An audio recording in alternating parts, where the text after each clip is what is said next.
I found the button. Okay, we should be in business now. Just there's a slight lag, so just wait a few seconds and we should be.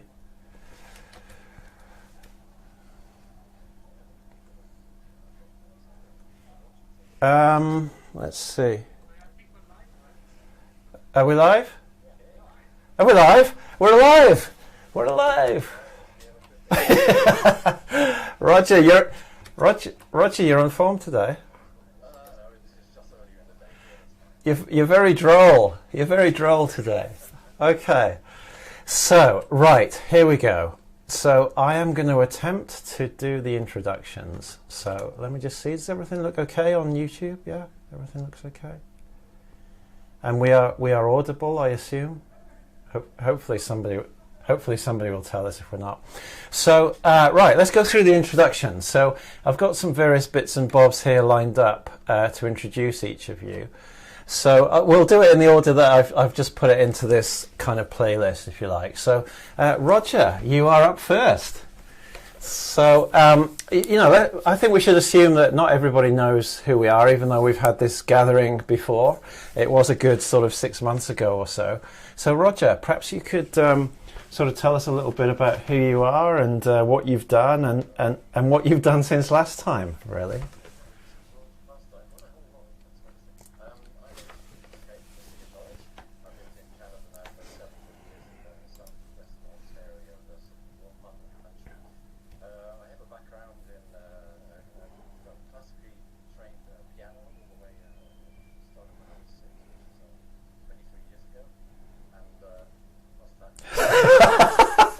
You are droll today, Roger.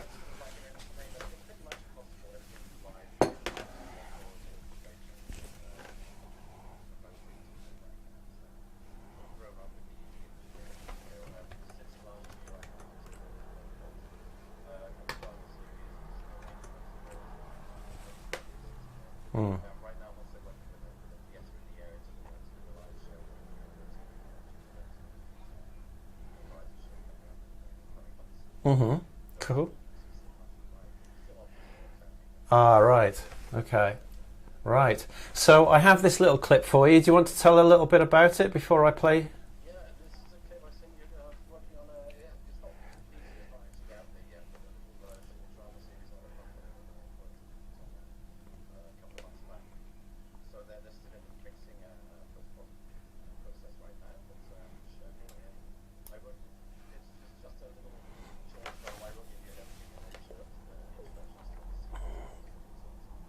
Okay, great. So here we go. And get me the first 2 chapter response papers by Tuesday night.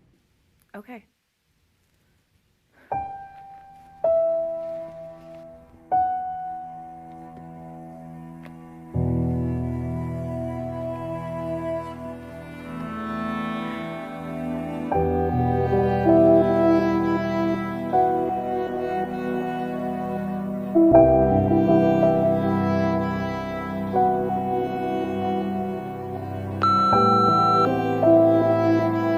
Hey Veronica, it's Ted from SUNY Lockport. I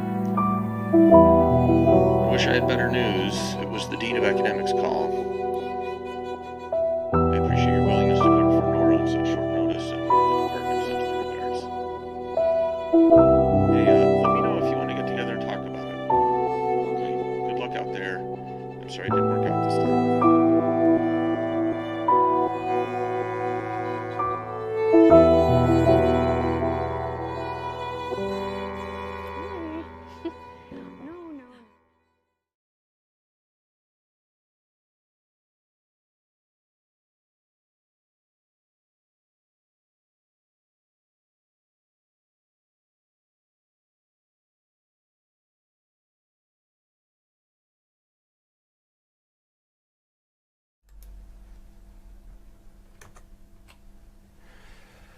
Ah, this is so fraught. This is so fraught because of the time delay as well. So it was just a black box there for ages. I didn't realise it had actually finished. Because I was looking on YouTube, I wasn't looking on my thing. All right, so I hope that came through. I think it did. but there are some comments about volume. I mean, Roger, say a few words and let's see what people say. Yeah, yes, it's fine on my. It's absolutely fine for me. Is everyone else hearing everyone else okay? Yeah. Okay, great. All right, thank you, Roger. And give me the first 2 chapters. I mean, that was beautiful. I absolutely love that piece of music. I did write to you, and I think it's really beautiful. Honestly, genuinely, I enjoyed it very much. So, is there anything else you want to say about that before we move on about that clip, having seen it? The actual idea behind this was the director and said we didn't want any music. This came to it for a friend of mine in Buffalo, and they insisted we had something because otherwise 20 minutes like nothing whatsoever can run and from crying.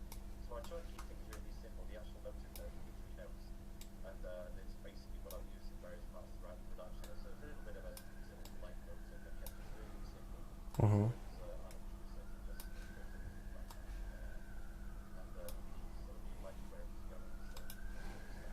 Lovely. Guys, any comments, feedback, questions?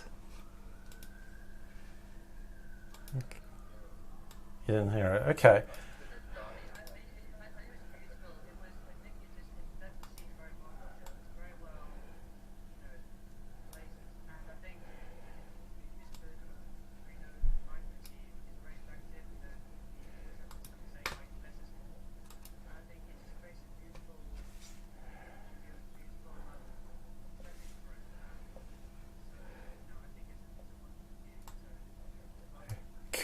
Kudos. All right, so who's next in my list? We've got Matthew next. Matthew, you're up next. Matthew also sent out... Well, so Matthew, tell us about you and what you've been up to and stuff.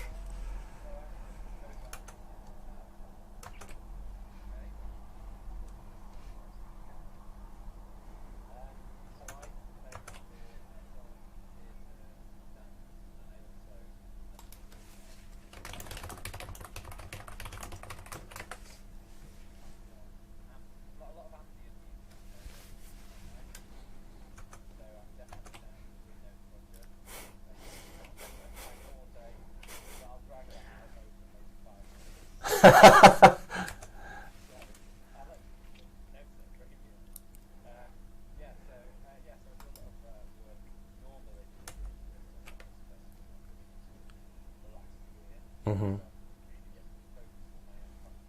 Mm-hmm. Right. Are you still doing the karate piano or whatever it was you mentioned?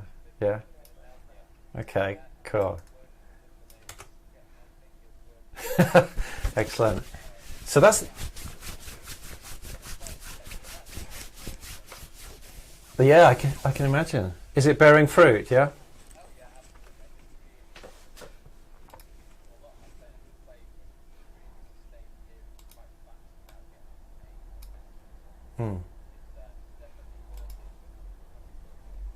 Mm-hmm. Cool. And that's something you're intending to continue sort of long term? Yeah? Cool.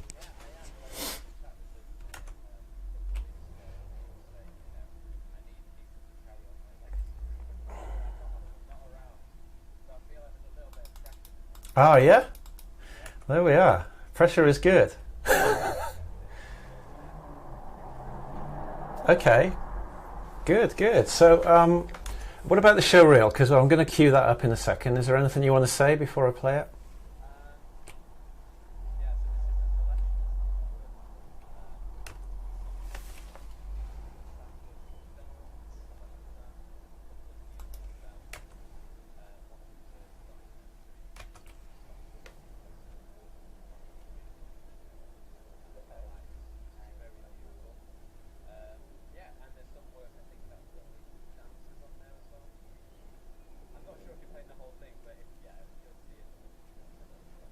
Okay, let's see.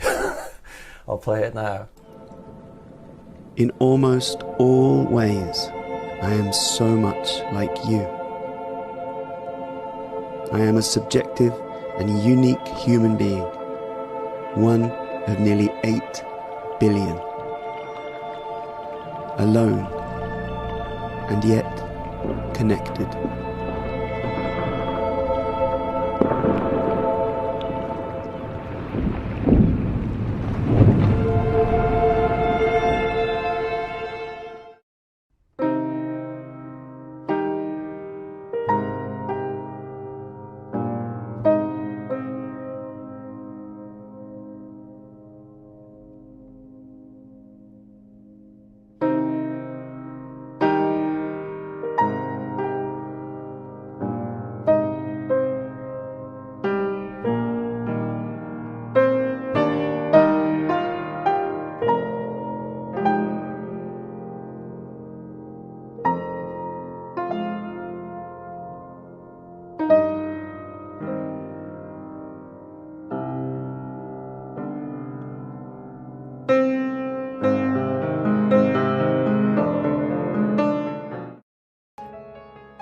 It's been really interesting for me as a composer trying to get Rob's ideas down and his experiences, specifically the emotions behind it all and the looming presences. So I've been trying to represent that in my music and make it very unsettling.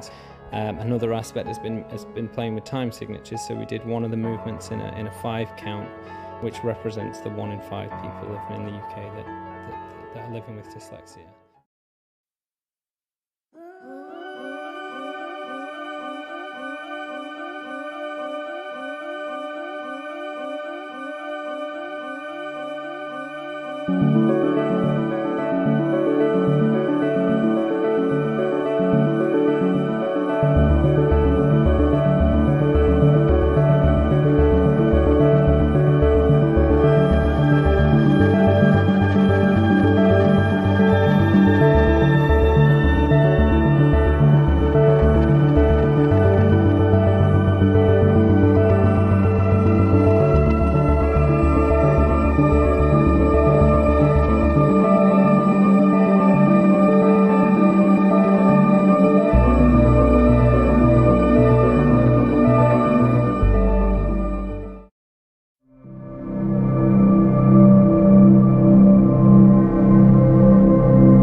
Matthew, thank you. That really was genuinely, honestly wonderful. And yeah, so I wanted to ask you actually, I don't know whether this is a good moment, it probably is, about this.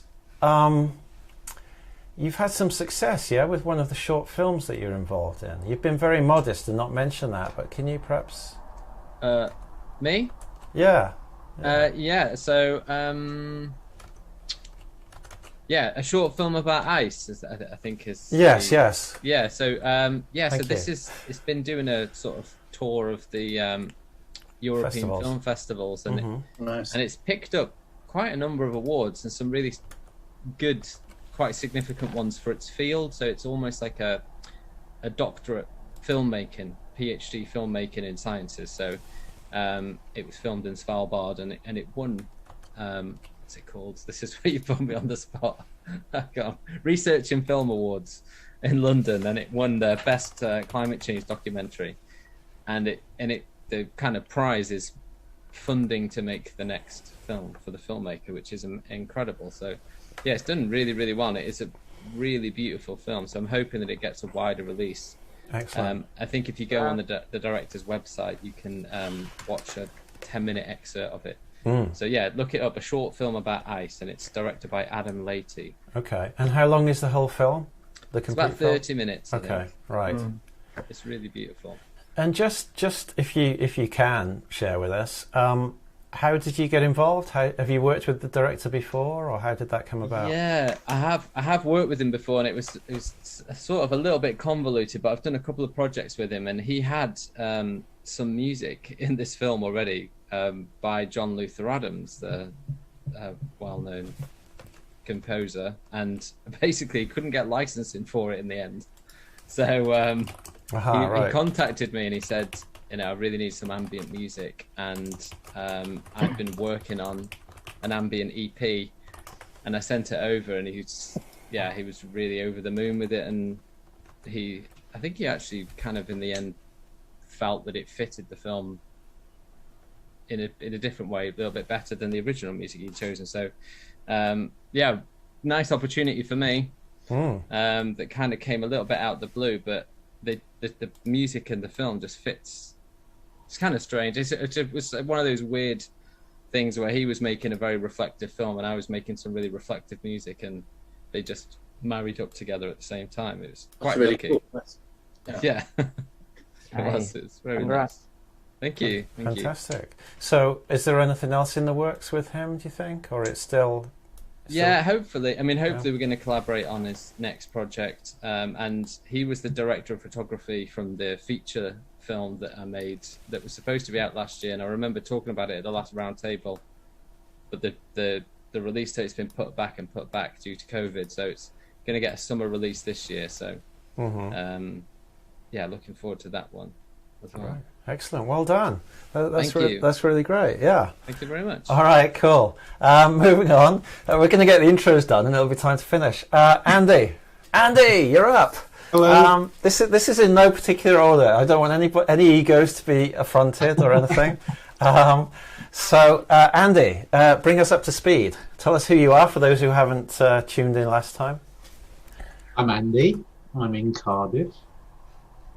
Unfortunately. I'm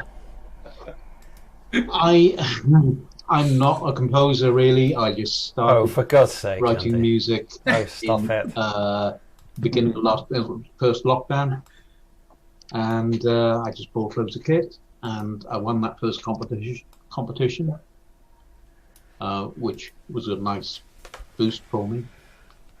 And I'm not looking to do any of this professionally. I write games for a living, so I haven't really got time for much else.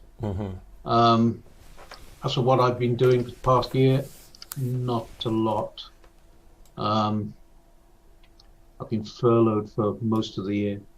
I did the spring, the score relief competition. Excellent, good man. I did do some music for a game that's coming up. It's an arcade game from Sega, and I'm not allowed to say what it is. Right. But you may get a hint if that's what Brian's going to play. I'm not sure what he's going to play. I am. I'm gonna. So I've got two of them queued up. Shall I play a snippet of both? Yeah. Okay. Okay. Here we go.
Can you kill the speakers?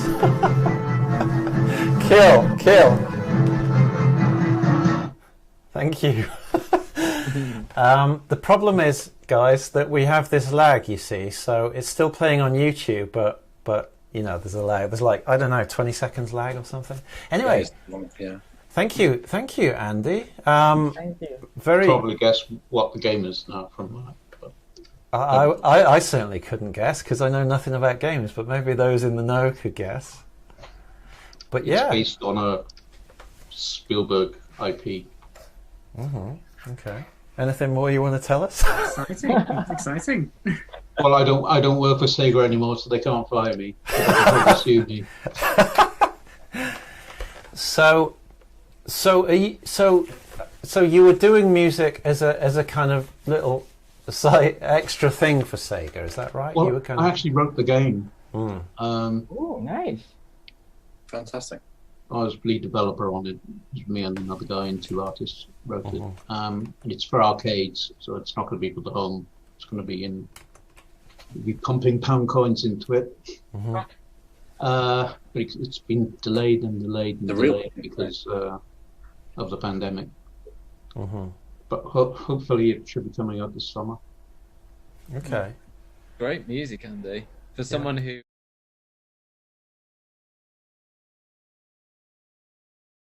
I actually only did the music because our composer went AWOL. Oh gosh. We thought we'd have to release it without much music, so I just did it. So I mean, Andy, I feel like I don't know how to put this. You last time I felt like you were a little bit more like, this is what I want to do, this is what I'm working towards, and now you're a little bit like, I'm not a musician, I'm not a composer, this isn't what I'm going to be doing. Well, real life's got in the way, really. Yeah. I started a new job. I haven't got time to do anything other than that, really. Right. So once that calms down, I've only been there a month. When it calms down, then I'm going to start again. I did start Wicken Fen again. Right. Today. Excellent. I spent the last 2 days downloading all of East West's new the Opus stuff. Opus. Yeah. Right. And just the strings are nearly filling my drive. So is it a new release? It's an update of what you already had or something? Yeah, it's the Opus edition, which has got a much better player. It's got quite a nifty little orchestrator as well. Okay. Which everyone's raving about. It's a bit like those Casio keyboards, so you pressed one key and it played sort of beat combo thing. Right. So I don't think it's quite up to what they're making out to be. But is anyone else here a East West aficionado? Yeah, I use almost exclusively East West for the orchestrations, but I have the older because Opus is now out. So I have all 4 sections of the orchestra plus pianos, all the pianos. Yeah, but I'm a hardcore East West fan. I love East West. Yeah. Cool. Nobody else, yeah? Nobody else. I used to have, I've still got a banker over East West Silver Edition, I think, at Orchestral Library. It's a really old one now, but I do still fall upon it from time to time if I'm looking for something in particular. But I should really take another look and see what they're up to these days. I'm going back a long time, so yeah, cool. Yeah, I also use a bit of East West libraries, mainly for like not solo instrument, but you know, if I want a certain sound, like as Roger Navid said, if there's a certain sound I'm looking for that, you know, I would like to use my composition to mix it with the samples I have already.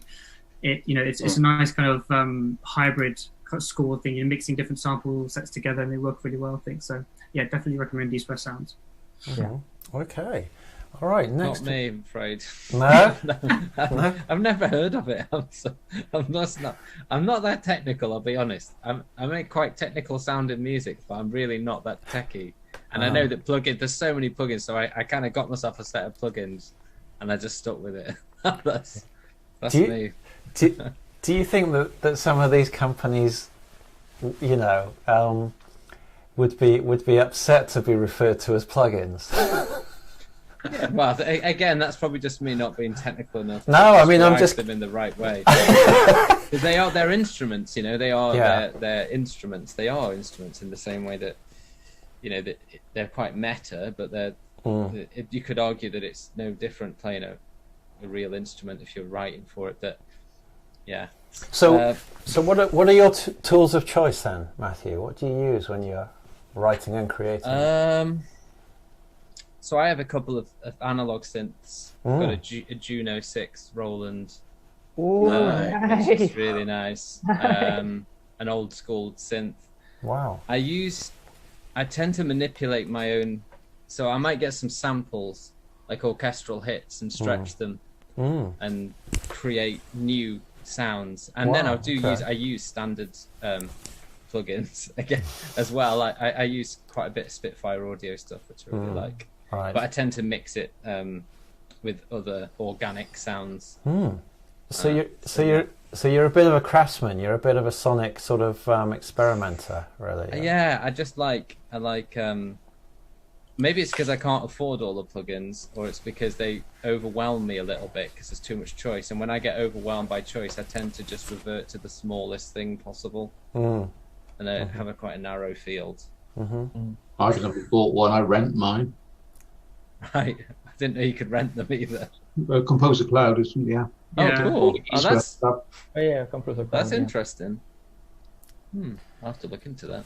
Does anyone else here fiddle with knobs? Does anyone else play with analog or you know, experiment with sort of stretching samples and all that type of stuff? You know? I've never gone that far. I'm a little like you. I'm a little bit less on the techie side, you know. So some of those libraries go back quite a bit.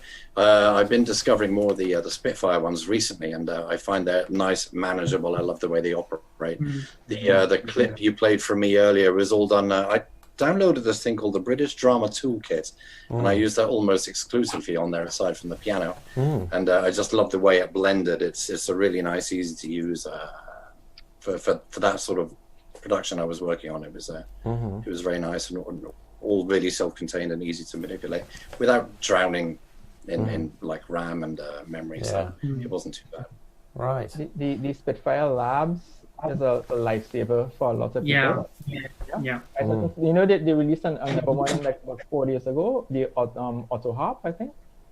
So So all I'm doing, I know last time when we spoke, I made a thing saying that, you know, we should create more instead of all the time stacking up. But I find now labs making me revert back to that habit, because every time they put out something, I have to get it. Labs, you know, besides being free, they are that good. It's a nice little cash cow for you, Brian. The QTube instrument plugins. Yeah, well, I mean, we should be sponsored by Spitfire the way this is going, you know. Very true. I agree. We're doing a great job of selling their stuff. Christian, I'm sure you're on YouTube watching us. Christian, come on, Christian. All right, he gets a mention in almost every bloody video I do. Come on, where's the reciprocation, man? All right, so. Back to the introductions. Navid, you're up next. So introduce yourself for those that are new, and then bring us up to speed on what you've been doing since last time. Okay, everybody on YouTube. My name is Navi Lancaster. I am a film composer and sound designer from Trinidad and Tobago in the Caribbean, for those who don't know where that Twin Island state is.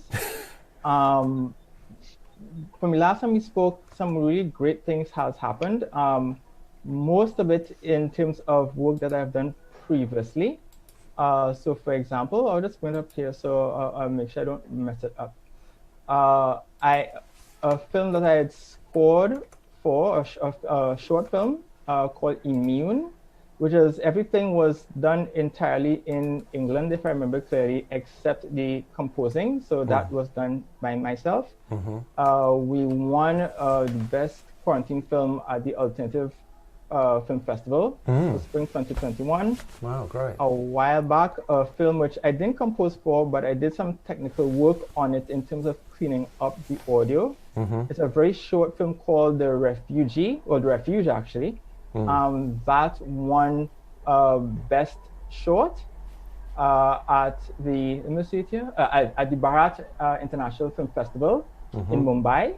Fantastic. And just last week, just last week, myself and Anthony Phils, who is an award-winning stack designer, we actually hosted a session at the Caribbean Girls Hackathon, dealing with an app that we co-created along with some other members of the team, an AR app, interactive learning, called Unbreakable, which won the silver medal at the International Designer Awards. And next week, on the 8th, because I'm in the middle of composing for it actually right now, I am composing the music for the prize giving ceremony at the hackathon. Basically, hackathon is basically inviting girls from various schools into STEM or STEAM. And basically increasing the capacity, the numerical capacity of young women entering into the ICT fields.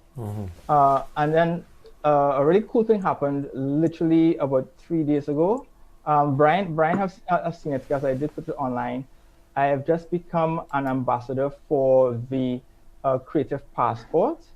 Congratulations. Oh, thank you. Oh, yes, you saw it too. I saw you mentioned something online. And basically what it is, it's made by musicians for musicians. Basically, the Creative Passport's vision is to create a fairer and more accountable data economy for the entire music industry. So think of it like your LinkedIn or your IMDb, but for musicians. So I have been using it for a while now. I've been on it for about a month and a half, I think. And I've been just given the link, the front end, and people who have been given it to, whether they're musicians, non-musicians, prospective clients, they love it because you could go on that link and you see all my data. And by the way, the data is verifiable through IoT, which I know you all in Europe, I think, are more familiar with IoT. I was actually very new to it when I got into the Creative Passport.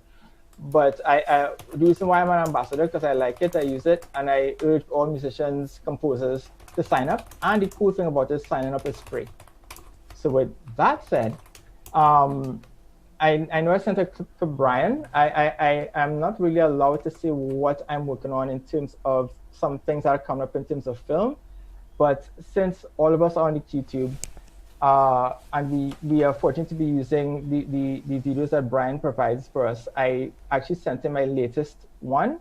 I like doing a lot of behind the scenes videos as well. So the video that you'll be seeing is from Speed, but it's not the video itself, it's the video plus you'll see all the tracks that are going on behind it. All right. So that's basically my intro. Good introduction, thank you, Navid. So I will play a couple of minutes now of the behind the scenes video.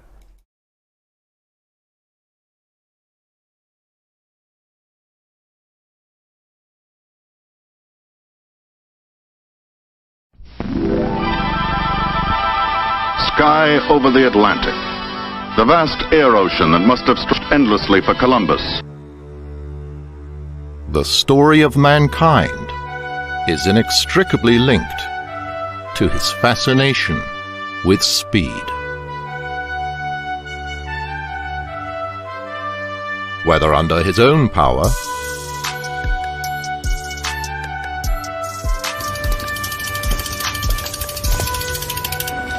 or by harnessing the power of nature,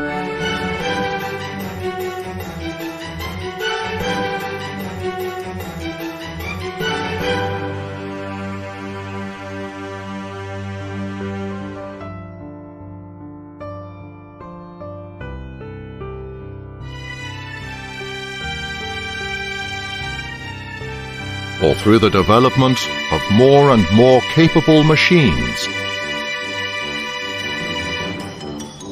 to propel him ever forward.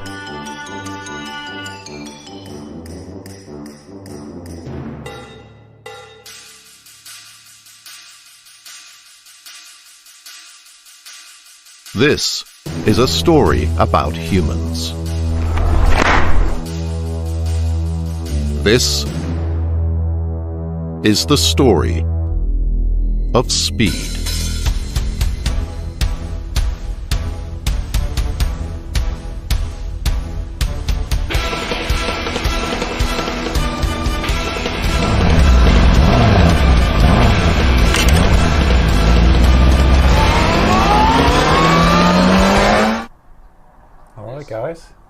Guys, we're back.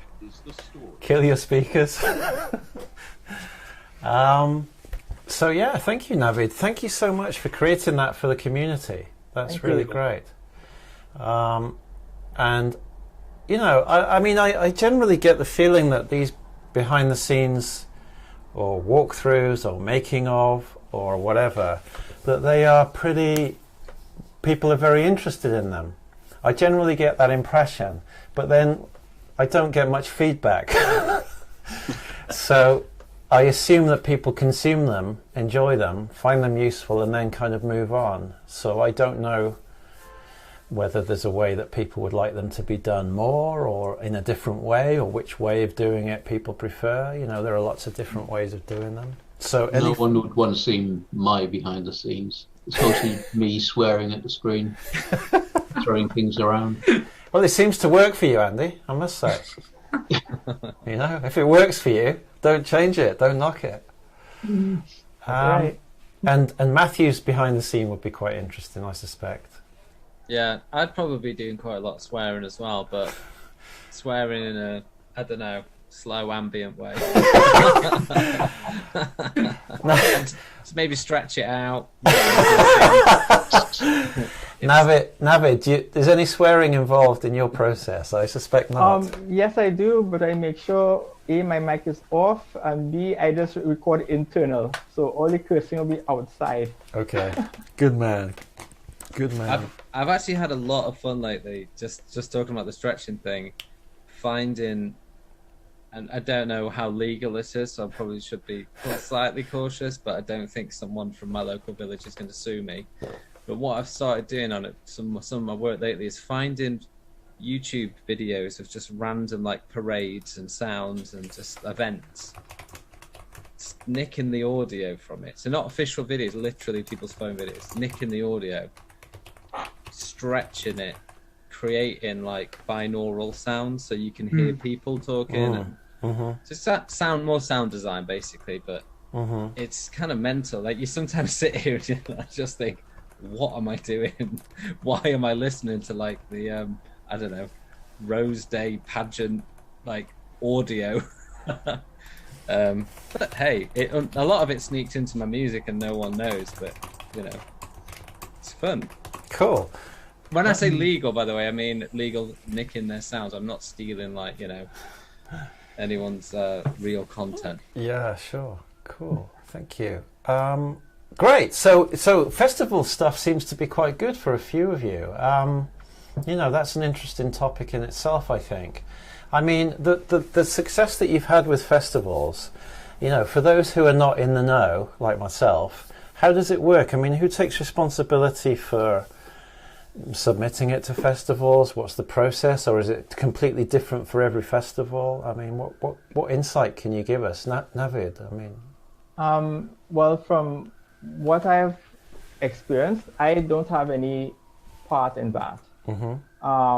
It's usually the director and the producer. In the case of the McFarlanes, who did Immune, they're a husband and wife team, and they also had a couple other producers on the project as well. And they just submit, you know, to any festival that, you know, they think they could have a, for want of a better word, unfair advantage, because they know that winning a festival or being part of it is also marketing as well. You know, so they look at festivals which has some level of prestige and a possibility of winning their category, and then they submit. And I mean, what's the sort of, you know, goal? Is it the prestige? Is it having the laurels, or is it that it helps you in the future to get finance for future projects? I mean, what's the main sort of? All of the above. Yeah. Just to add, unless Navid, go you want on. to say anything else. I was just going to say, just recently, my experience of this from a distance as a composer, is that you could submit. So if you're the director or the producer, you can submit your own film into film festivals. There's subsidiary sites.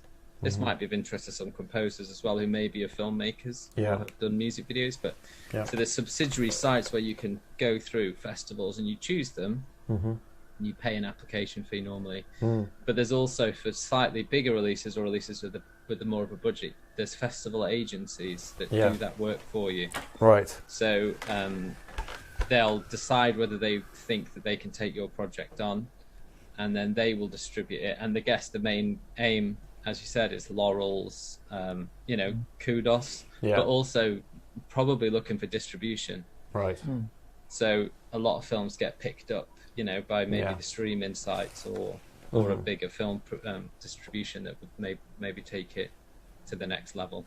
And I mean, for you guys working as the composers on those successful short films, has it helped you in some way? Has it opened any doors or anything for you?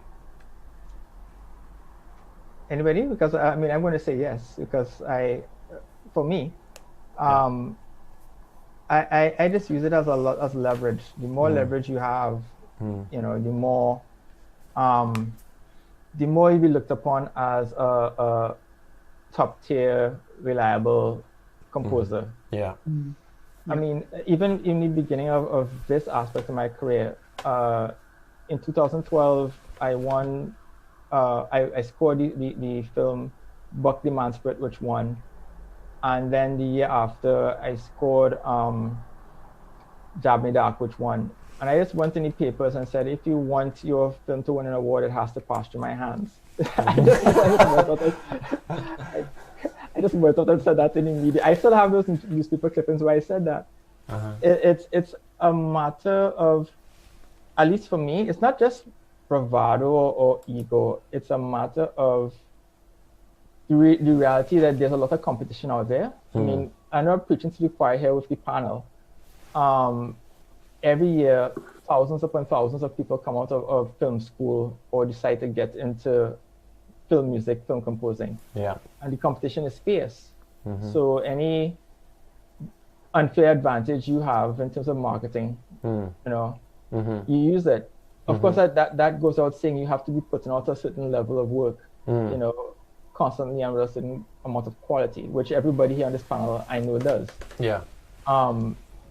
But the reality is, it's a business you're trying to build, a legacy you're trying to build, and the competition is very, very, very fierce.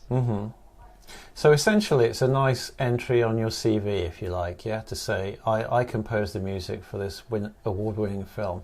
I mean, but what I was wondering was whether, as a result of that, you actually get people coming to you at all? Do you get people knocking on your door at all? Or is it just something that you can use yourself, to kind of, sell yourself, if you like? Matthew, what was your experience with what's happened with that film? I guess it's slightly trickier at the moment because not as many things are being produced. But what I would say is that it tends to mean that the exposure that film gets gives you exposure. So you're always going to get more, links in Twitter or whatever it is. Followers and stuff. Yeah, exactly. Followers that people... And it also gives you more opportunities. If a film does well, be it a short film or a feature-length film, then, if you want to, you can then release that on your own music platforms on Spotify and build your own following that way. And fans of the film will then want to look for you or look for that music. And if they find you, then obviously that increases all your numbers in that respect. But I don't really pay that much attention to that. But it's...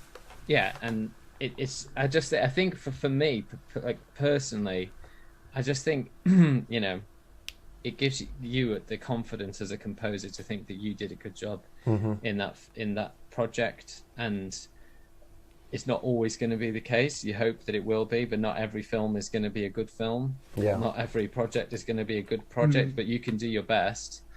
And when films do get recognition, and you've played a part in that, then that's what keeps you going. Regardless of financial aspects of whatever. I just think emotionally it keeps you going. Yeah, sure. Cool. To know that there's that value. Okay, good. Right, Anthony, last but not least, I apologise for, your lowly position in the league table, but, there we are. Okay. Someone had to be number 5, so, yeah. We all have to start from somewhere. Thank you for your patience. That's okay. So hi everyone. For everyone who's not met me, I'm Anthony White, and I'm currently from I was brought up in Oxford and been living in Edinburgh for the past 6 years. I currently read music at the University of Aberdeen, where I'm currently the organ scholar at the university, and I compose choral music and music for film projects, so a multimedia composer. I haven't been as active as I have been because of lots of university assessments and deadlines. But my most recent endeavours are, I haven't sent this to Brian, but I received my first official IMDb credits earlier this year. Yay! About a month or two ago. So that's for a short film I was working on with a director who was at the same university as I am, but now studies at the University of Greenwich. And I think she does filmography now. So that's my biggest kind of achievement. And I've worked on a couple of commissions. So there's a commission for organ and choir, which I composed, a new setting of The Lord Blessing Keep You, which is a psalm text from liturgical text. And the other commission I've been written for is the solo organ for Coventry Cathedral. And it's been a real big honour to do that, because Coventry Cathedral is a very iconic and historic landmark. And my friend Harvey Stansfield, who's currently the organ scholar there, performed it for me. Must be a week ago now. I've sent Brian a couple of things I've been working on. But I've got another potential film that I'll be working on in the summer, which is, we're having a production meeting, I think, tomorrow. So pre-production meeting, so scripts kind of locking. And then hopefully we've got some projects and collaborations. I've collaborated with Matthew on a collaboration, and there's. Hello. Since you guys kind of. Yeah. Oh dear. Right, I'll switch to his little. That's me. Okay. Yeah, we lost you a little bit. Do you want to repeat the last sort of 30 seconds? Yeah. So, oh gosh, I don't know where I finished. But no, I've got a couple of plans to work on some films later this year, and I also worked on a very short kind of film that I produced myself for Earth Day, which I think Brian's got a link to. Yeah. But I literally put it within 72 hours, even less, maybe 27. I literally put the film together and coloured it and edited it and put the music together. It was very something similar, simple, but just a tribute for Earth Day for last Thursday. So, wow, fantastic. Yeah. Okay, I will now play those two things that you sent through. Just a sec.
Okay, guys. Guys, kill the audio. Kill the audio. Thank you. Wow, excellent, Anthony. Thank you. Bravo. I think we should, give a round of applause there. Well done. Beautiful job. Really. Yeah. Thank you very much. Thank you very much, Really everyone. beautiful. Anthony, one of the things that strikes me from your activities, which I follow on social media, is that in the last few months it's the diversity of what you do. I mean, you've also been experimenting with some synth stuff and some video stuff and some choral stuff. I mean, you're all, what's going on? Yeah, I mean, I think, as a composer, it's important to have like a wide range of genres and, in different... Oh dear. I've been track, which I'm just doing for my personal kind of development. But no, I was brought up with the choral tradition since I was a young boy. So I used to sing in a choir. I was a chorister, and that's why I spent my younger years singing. And the church music and the choral music was something very special for me. And that kind of stayed on. And I love playing the organ. I love composing for organ.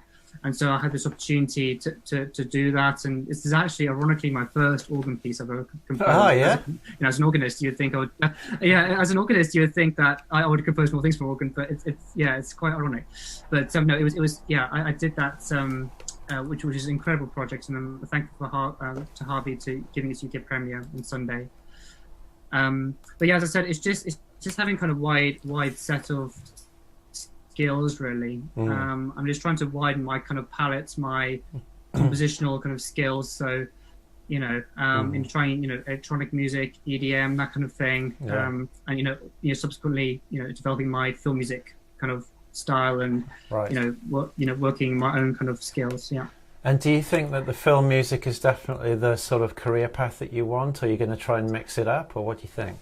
Yeah, I think I'll mix it up because. As much as I love being kind of a multimedia composer, it's not going to be my kind of sole living. It's, I'm going to hopefully work as a freelance composer. My main kind of interest is, teaching. So I've been doing lots of teaching online via Zoom for students, music theory, for example.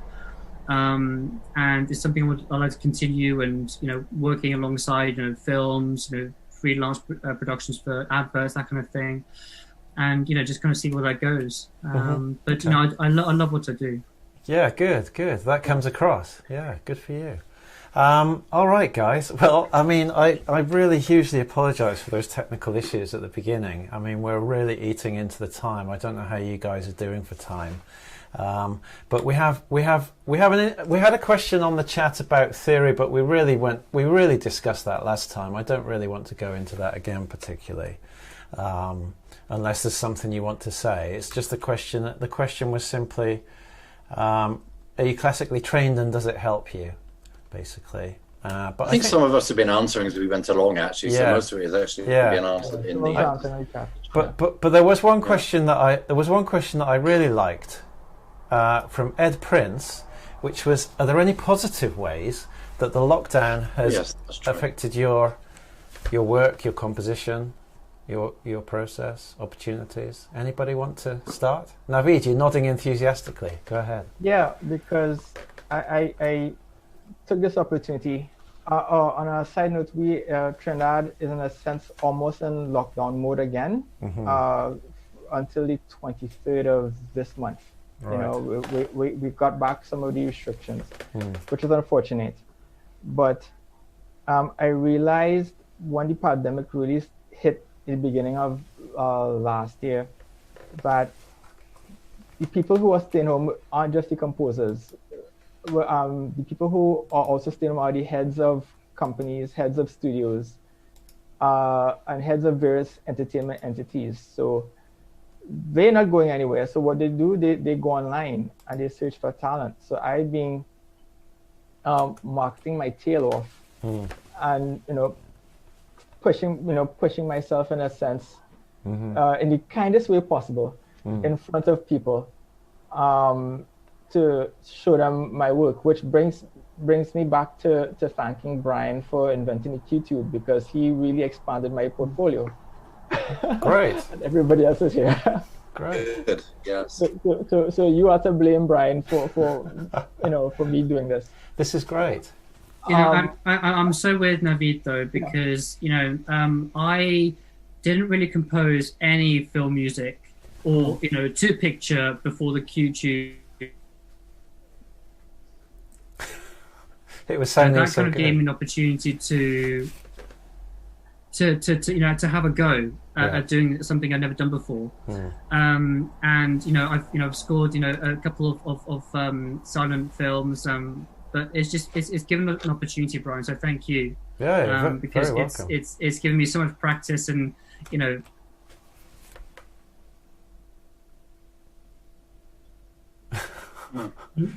and stuff. Sure. Good for and you. stuff. Yeah. Good. Oh, this is turning into a nice little promotion for the QTube. That wasn't my intention. Yeah, thanks, guys. It's really nice to hear that it's really inspired or helped or whatever. I could chip in there too, actually, if you don't mind. Last year, I did the first. What was the name of the animated? Caminandes. Caminandes. Yeah, that's the one. And that was my first time animating that sort of production, and it was a lot of fun to do. But since then, this short that you used to introduce me at the beginning, that's the first time I've done something on a short production basis as well, and I've been looking very much into that. I really enjoy the format, and I've been looking at a lot of the animated work these days, the animated shorts, and I really love the format of being able to put so much emotion into a story so quickly, and it's all condensed, and you just take it away and run with it. And sometimes the music is incredible, and it's wall to wall. So it's certainly, for me, it's made me reflect on the sort of direction that I would like to go in my remaining years. So it's been a great opportunity. Yeah, a reflection. Good. I have to say as well, Brian, lockdown and especially the QTube got me started. I hadn't composed anything before that. Really? And it was Caminandes 3 that it took my imagination and cost me a lot of money, all the stuff I've had to buy, but it's been worth it. That's great. This is good to hear. Is there anything else that's come up, do you think, by virtue of the lockdown situation and stuff? I mean, Navi... Go on. Yeah, go on. I was just going to say, it's really fascinating to hear, and I think one thing the pandemic has brought out in everyone is some feeling of a new purpose, or through necessity, or through some kind of existential crisis. But I think it's been really fascinating for me. And I had a very brief chat with you about this the other day, Brian, but I feel like actually one thing it's really actually made me think is that I don't want to just chase film music all the time. Like it's what it's kind of exposed me to is this whole world of thousands and millions of other composers that are effectively competing for the same thing, and that's amazing that there's so many talented people. But for me personally, I find that quite intimidating, and I didn't get a university education in film scoring or anything like that, or composition.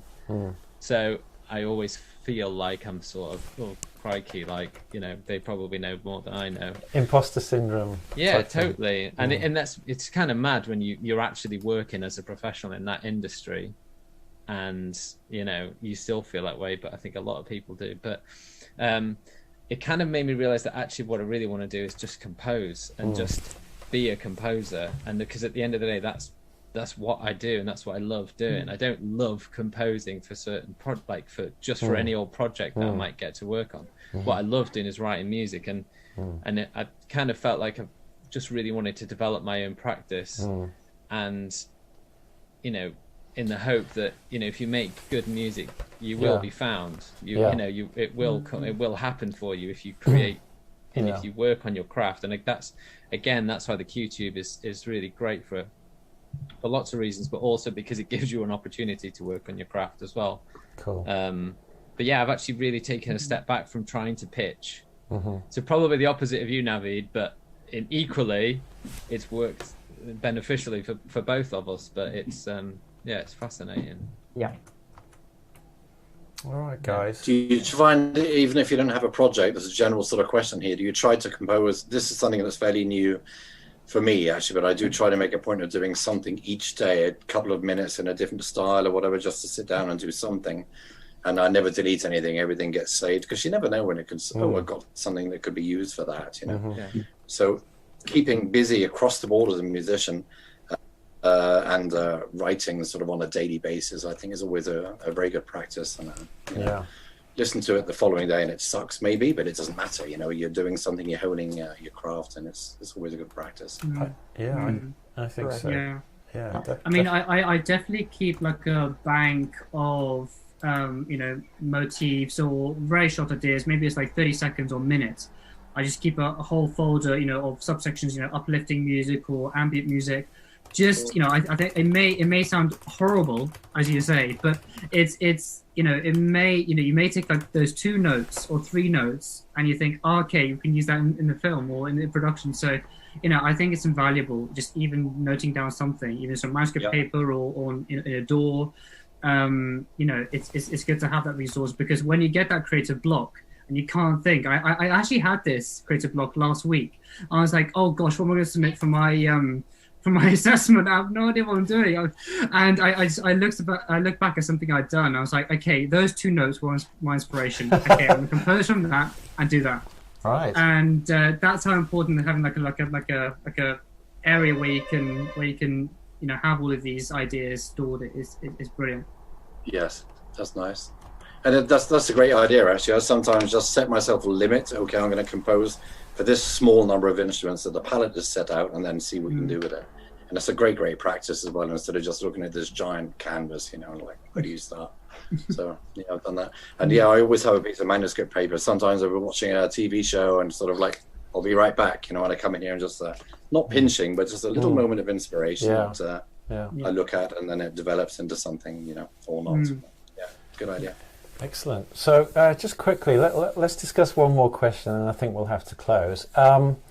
Besides the Q2, which I'm very grateful to you all for sort of, talking about, that's wonderful. What else have you found as sort of resources that have helped you, inspired you, maybe educational resources, little YouTube channels perhaps that you've discovered since last time? And we discussed quite a few last time. Is there anything that you've discovered more recently that's really got your creative juices flowing? Anybody? People may hate me for saying this, but go to YouTube and look up a channel called Sideways. Mm-hmm. This guy critiques films like nobody's business. Okay. He did one on Cats, for example, the film Cats. He ripped it apart for about an hour. But everything he says, as funny as it is logical. It makes total sense, because, like, for example, with Cats, he compared the reasoning behind the Broadway show versus the film, and totally gives a breakdown of why the film was so bad, why it did so poorly at the box office. Because basically the Broadway version, the original version, the concept is going one direction, and the film went another direction completely. Yeah. Right down in terms of not just the music, but also in terms of the recording of the sound, where certain people were not dancing to click track, or singing to click track, singing off key, that kind of thing. So he really, really broke that down. So I love that channel. And another channel is somebody we spoke of in our last roundtable, Tantacruel, right? Who is now the head lead designer of Musco, and he actually now is the lead designer, I think, for Audacity. So users of Audacity going to expect some design changes coming up. Good. Yeah. Anyone else discovered any gems recently? Inspiration or opportunities? I mean, did anybody see that BBC thing where they were offering opportunities to UK-based sound designers. It was more of a sound design thing. Yes. Did anybody see that? That was pretty cool, I thought. Anything else that you've discovered lately? Inspiration or opportunities or communities even? Things like that? How to repair a crashed external drive, but oh my god, that's another story. Oh my god. Ouch. Ow. I got it. I'm still here. It's all still good. It's fine. Did so you that was my swearing session a couple of weeks back. So you managed to do it, yeah? My computer decided to update to Big Sur, the OS, yeah, and that totally screwed up everything. So I had to go back to reinstall what I had before, and it just that involved like reformatting the hard disk from scratch more or less. It's good that I have a time machine. Wow, time machine is a good idea. Oh yeah, definitely, yeah. Backups in general, yeah. Anyone else? Any quickies? Backups. No. All right, guys. Well, thank you so much for your time. I apologise once more for those technical hitches. I really appreciate it. It's a shame that we don't have more time, but you know, we can do more of these if you're willing and available. And maybe next time we can just go straight into questions and discussions instead of the intros. I mean, it's nice to show your work, but I think it's also nice to have some meaty discussions. So let's try and focus on that a little bit next time. Good to see everybody. Yeah. Good to see you. Very nice. Very nice to see you. All right. Take care, guys. See you next time. Take care, everyone. Bye-bye. Thanks, Brian. See you. Bye. Take care. Bye. See ya. See you. Take care. Bye-bye.